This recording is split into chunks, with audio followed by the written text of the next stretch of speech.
Isang mapagpalang araw po sa ating lahat mga idol.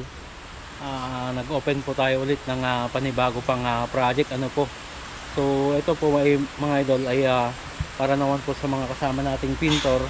Then yung iba po ay yung mga installer po, para hindi naman po sila mabakante. Yan, so ang location po nito ay mga idol ay sa Sawmill Villaverde, Nueva Vizcaya. So sa mga sumusubaybay sa aming channel mga idol ay alam na po ito sapagkat ito yung pinayos natin yung electrical dun sa kasama nating electrician po. So bago natin silipin tong project mga idol ay papasalamat po tayo sa tiwalang binigay po sa atin nitong may-ari po ng bahay. Thank you so much po sa tiwala, and then God bless you po, and God bless your home.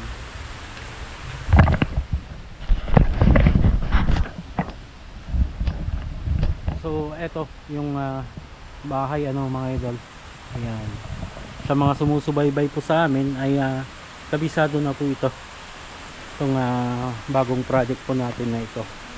So yung gagawin po namin dito mga idol ay sa kisame So eto yung gagamitin po namin, metal faring ulit. Then sa board mga idol ay mix po yan ng Hardeflex board at ng PVC.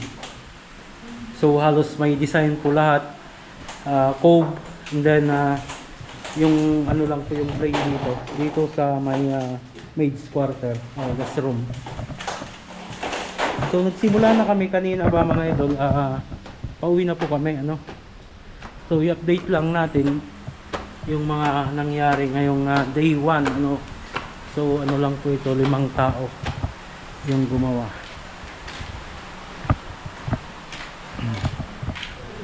Yan, so daughter's bedroom po ito. Na-frame na siya, ready na po for Hardeflex board installation. So PVC po yung high ceiling, and then sa cove ay po yan, Hardeflex board.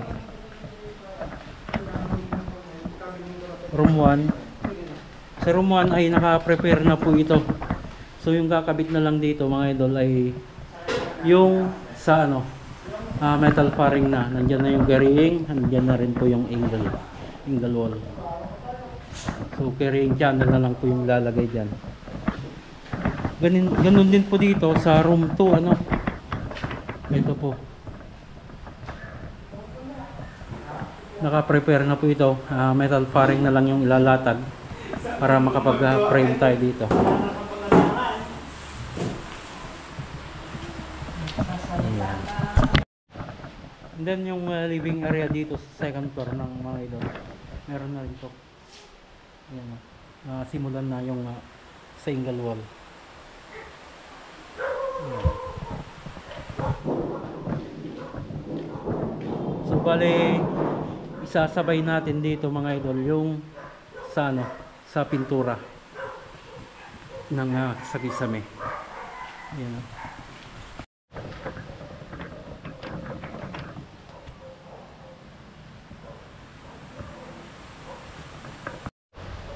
Yan mga idol yung update ngayong day 1 po. So tapos na yung framing ng daughter's bedroom.